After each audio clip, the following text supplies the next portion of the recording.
Assalamualaikum warahmatullahi wabarakatuh. Semangat pagi gitu ya, walaupun ini sudah sore, tapi mudah-mudahan semangatnya masih tetap semangat pagi. Alhamdulillah pada sore hari ini kita semua dapat berkumpul begitu ya, melalui video Zoom untuk mata kuliah Corporate Law. Sebelumnya saya mohon maaf karena di Sabtu kemarin tidak bisa melakukan Zoom class karena memang sedang kurang sehat kondisinya. Namun pada sore hari ini tentunya Bapak Ibu sekalian di tengah-tengah perjalanan barangkali ya, karena saya yakin masih banyak yang masih di dalam perjalanan pulang ataupun bahkan masih banyak agenda lain. Oleh karenanya, saya melakukan recording ini untuk memudahkan Bapak Ibu sekalian dalam mendengarkan, begitu ya, mendengarkan secara audio maupun untuk teman-teman yang bisa sambil melihat videonya juga akan lebih baik. Nah, pada pertemuan kali ini, saya akan membahas mengenai prinsip dan implementasi Business Judgment Rule pada perseroan terbatas. Sebelumnya, sekali lagi, ini hanya satu himbauan dan bukan merupakan satu kewajiban mengenai materi comparative law akan sangat komplit dibahas di dalam buku yang berjudul Quo Vadis antara Dasen dan Dasolen Pengelolaan Perseroan Terbatas yang merupakan buku yang saya tulis apabila Bapak Ibu berkenan, maka ini di halaman 63 begitu ya sampai dengan halaman 128 telah dibahas secara detail sehingga apabila Bapak Ibu sekalian mahasiswa-mahasiswi kurang memahami apa yang saya sampaikan di dalam video perkuliahan ini, maka Bapak Ibu bisa melanjutkan dengan membaca baik dari halaman 63 sampai 128 secara komprehensif dan sistematis sehingga dapat mendapatkan penjelasan yang memang lebih detail dan juga nanti pada sesi perkuliahan online insya Allah di Sabtu minggu depan kita juga akan membahasnya ulang. Baik, untuk prinsip dan implementasi Business Judgment Rule pada perseroan terbatas, tentunya pokok bahasan yang akan kita bahas pada sore hari ini yaitu ada 6 poin. Yang pertama mengenai konstruksi Business Judgment Rule, kemudian mengenai pertimbangan hakim. Poin ketiga mengenai hubungan fiduciary duty dengan business judgment rule. Kemudian yang keempat adalah kewenangan direksi dan perbuatan melawan hukum. Kemudian di poin kelima adalah studi komparasi dan pertimbangan hakim tentang batasan penerapan business judgment rule.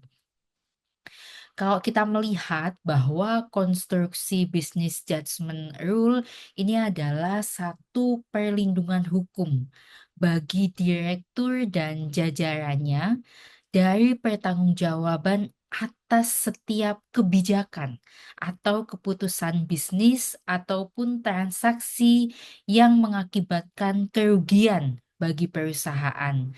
Nah, tetapi selama kebijakan atau keputusan bisnis atau transaksi bisnis tersebut dilakukan dengan itikat baik, penuh kehati-hatian, kejujuran, dan sejalan dengan tanggung jawab dan kewenangannya. Jadi sekali lagi bahwa perlindungan hukum ini diberikan kepada direktur dan jajarannya dengan mengunderline beberapa hal tadi ya yang berkaitan dengan pertanggungjawaban atas kebijakan tetapi mampu dibuktikan bahwa segala kerugian yang diderita oleh satu perusahaan ini bukan dilakukan tidak dengan itikat baik. Artinya memang hal ini adalah dilakukan dengan itikat baik, penuh kehati-hatian, kejujuran begitu ya, dan juga tanggung jawab sesuai dengan tanggung jawab dan wewenang. Nah, ada 3 poin dalam hal ini. Yang pertama bahwa perlindungan direksi dari tanggung jawab atas keputusan bisnis yang mengakibatkan kerugian. Jadi memang ada kerugian dalam keputusan bisnis yang dilakukan oleh BOD maupun jajarannya. Tetapi hal tersebut dilakukan dengan itikat baik. Gitu ya, dengan kehati-hatian dan sesuai kewenangan. Jadi kalau dalam bisnis, for sure pasti ada kemungkinan adanya kerugian, tetapi hal tersebut bukan dilakukan atas kesengajaan dan bukan dilakukan atas, itikat yang tidak baik, begitu. Kemudian yang kedua, kekebalan hukum bagi direksi atas keputusan yang diambil sesuai wewenang. Nah, gitu ya. Jadi harus sesuai wewenangnya dengan standar kehati-hatian dan tanggung jawab. Nah, kemudian yang ketiga itu adalah pemegang saham harus memilih direksi berdasarkan kualifikasi dan profesionalisme, bukan kepentingan pribadi agar direksi dapat menjalankan tugas dengan baik. Jadi kalau dilihat mundur begitu ya, bahwa memang pemilihan BOD-nya pun ini sudah sesuai dengan fit and proper test dan kualifikasi yang sesuai. Nah, gitu ya. Jadi untuk business judgment rule, Bapak Ibu mesti memahami konsep-konsep bahwa kekebalan dan perlindungan direksi dalam hal ini itu dilakukan dengan syarat-syarat dan ketentuan yang telah ditentukan dalam Undang-Undang Perseroan Terbatas. Nah, kemudian doktrin business judgment rule ini mengharuskan pengadilan menghormati keputusan bisnis yang diambil oleh pihak yang berkompeten. Jadi memang sudah dipastikan bahwa BOD atau Board of Direction yang menduduki jabatannya ini memang orang yang melalui fit and proper test dan orang tersebut kompeten, terutama dalam masalah bisnis yang kompleks, karena pengadilan tidak mampu menilai berdasarkan manfaat ekonomi atau sosial perusahaan. Artinya, tentu dalam prosesnya, begitu ya, di pengadilan ini akan dilihat gitu ya kompetensinya, lalu kerugian yang diderita ini benar-benar karena hal apa? Mungkin Bapak Ibu akan bilang, "Loh kalau kompeten kok bisa menimbulkan kerugian?" Ya tadi, karena kerugian tersebut bukan atas itikat tidak baik. Nanti kita akan bahas, alasan-alasannya seperti apa. Kemudian di poin selanjutnya adalah pengadilan di Indonesia mengacu pada Undang-Undang Perseroan Terbatas, anggaran dasar dan perjanjian terkait dalam memutuskan batas kewenangan direksi, serta mengatur pertanggungjawaban pribadi direksi berdasarkan pasal 1365 KUH Perdata. Nah, kemudian kita akan lihat equate at the charge-nya bahwa RUPS memberikan kepada direksi atas tindakan yang tercatat dalam laporan tahunan yang membebaskan direksi dari tanggung jawab perdata terkait dengan laporan tersebut. Kemudian poin yang kedua, pemberian tidak menghapuskan tanggung jawab atas perbuatan pidana atau tindakan yang tidak dilaporkan dalam laporan tahunan. Dan direksi tetap bertanggung jawab atas perbuatan pidana yang dilakukan untuk dan atas nama perseroan. Nah, sekali lagi Bapak Ibu, nanti kalau Bapak Ibu mengalami kesulitan untuk memahami penjelasan saya yang singkat ini, sekali lagi Bapak Ibu akan jauh lebih baik apabila membaca di buku ini mengenai business judgment rule, begitu ya. Dan juga kita bisa diskusi secara online di kelas di Sabtu minggu depan supaya tidak ada miskonsepsi. Nah, kemudian kita juga akan membahas mengenai hubungan fiduciary duty dengan business judgment rule. Nah, yang pertama adalah doktrin business judgment rule tidak akan dapat melindungi direksi dari tuntutan pemegang saham yang dalam menjalankan tugasnya mengabaikan prinsip fiduciary duty. Nah, Bapak Ibu jangan bingung lagi bahwa prinsip fiduciary duty ini sudah saya jelaskan di pertemuan sebelumnya secara intensif di 2 jam, begitu ya. Kemudian yang kedua, direksi bertanggung jawab pribadi atas kerugian yang timbul dari tindakan yang tidak didasari itikat baik, meskipun telah beritikat baik jika ada kesalahan atau kelalaian. Gitu ya, jadi direksi bertanggung jawab pribadi atas kerugian yang timbul dari tindakan yang tidak didasari itikat baik, meskipun telah beritikat baik jika ada kesalahan atau kelalaian. Jadi benar-benar harus mampu membuktikan segala unsurnya di pengadilan. Kemudian yang ketiga, fiduciary duty sejalan dengan tugas, kewenangan, hak, dan kewajiban direksi yang timbul dari kepercayaan perusahaan. Kemudian pasal 82 Undang-Undang Perseroan Terbatas mengatur tanggung jawab direksi dan pengurus perusahaan. Gitu ya. Kemudian di pasal 85 ayat 1 mewajibkan direksi bertindak dengan itikat baik demi kepentingan perusahaan. Selanjutnya, tindakan pengurus dapat berdampak pada pihak luar dan internal, dan pengurus tidak selalu kebal terhadap tanggung jawab meskipun mematuhi anggaran dasar. Dan kemudian ada 4 kewajiban yang melekat pada fiduciary duty, yaitu duty loyalty, duty care, duty disclosure, dan duty of extra care when selling company. Oke, nah selanjutnya kewenangan direksi dan perbuatan melawan hukum. Nah, jika dividen tidak disetor ke kas negara atau direksi menyalahgunakan wewenangnya, hal itu dapat dikategorikan sebagai tindakan penggelapan, pencurian, atau korupsi dengan ancaman hukuman sesuai dengan pasal-pasal KUHP dan Undang-Undang Tipikor. Nah, kemudian kerugian dalam hukum privat dapat dinilai secara ekonomis dan termasuk dalam tindakan melawan hukum yang mewajibkan pelaku untuk mengganti kerugian yang ditimbulkan. Nah, kemudian yang ketiga, direksi BUMN dapat dituntut secara pidana jika terlibat dalam penggelapan, pemalsuan, ataupun pelanggaran undang-undang terkait dengan ancaman sanksi pidana. Nah, ini nanti memang kita akan bahas di kelas ya secara komprehensif mengenai hal-hal yang berkaitan dengan business judgment rule apabila ketika terjadi di perusahaan BUMN begitu ya. Nah, kemudian di pasal 1365 KUH Perdata ini juga memberikan berbagai jenis penuntutan termasuk ganti rugi, pengembalian keadaan, atau larangan atas perbuatan melawan hukum.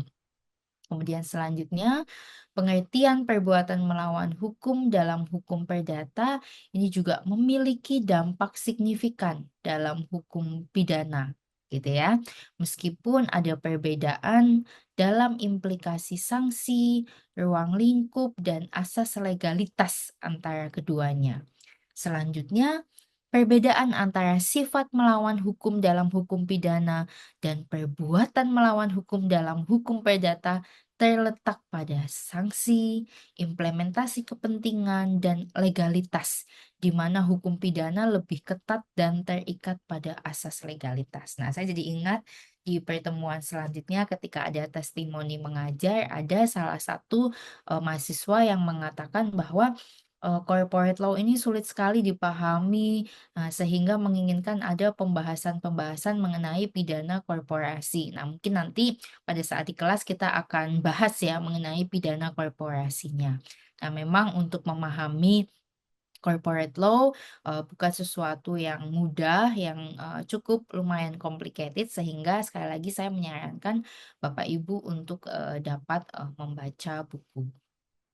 Nah, kemudian ini berkaitan dengan studi komparasi, ini ada di Amerika Serikat, United Kingdom, dan di Belanda. Nah, kalau di US kita bisa lihat dua konsep utamanya ini adalah berkaitan dengan formulasi eh, ALI dan ketentuan di pengadilan Delaware. Nah, ini Bapak Ibu bisa membacanya ya bahwa Business Judgment Rule di Amerika ini melindungi direksi jika mereka dapat membuktikan bahwa keputusan diambil sesuai dengan peraturan yang berlaku, kemudian dengan beban pembuktian pada direksi. Kemudian pengadilan di Delaware ini juga lebih memberi perlindungan pihak yang menantang keputusan harus membuktikan kesalahan gitu ya. Kemudian pembuktian juga ada pada direksi, sedangkan Delaware ini pembuktian ada pada penggugat yang menantang keputusan direksi. Kemudian di United Kingdom bahwa tidak ada undang-undang khusus yang berkaitan dengan business judgment rule karena memang penerapan fiduciary duty oleh direksi bersifat subjektif ya dan depends on expertise masing-masing anggota direksi. Kemudian juga penerapannya ini mengurangi intervensi dalam keputusan bisnis, direksi lebih sering digugat dalam hal terjadinya kelalaian, dan juga business judgment rule ini berlaku untuk tindakan aktif oleh direksi. Kemudian untuk di Belanda, ini the Corporate Governance Codes, ini juga berkaitan dengan anggota dewan direksi dan komisaris dengan konflik kepentingan tidak boleh berpartisipasi dalam pengambilan keputusan terkait dengan isu tersebut. Kemudian kewenangan kepada direksi dalam pengambilan keputusan perusahaan ini juga dengan batasan tindakan yang tidak sesuai dengan kebijakan perusahaan ini dapat mengarah pada tindakan hukum. Dan selanjutnya, meskipun tidak ada aturan business judgment rule, hukum Belanda mengizinkan direksi membuat keputusan selama tidak melanggar aturan atau konflik kepentingan.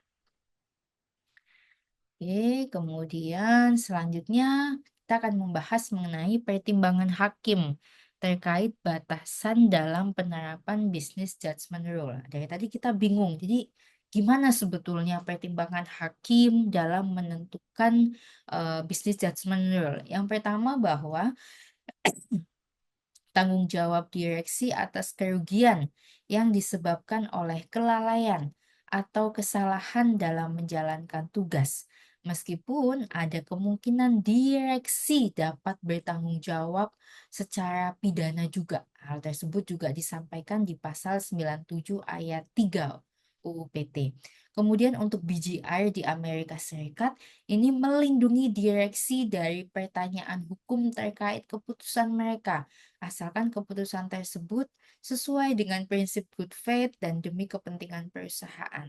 Even ada exception untuk kelalaian besar atau niat yang buruk.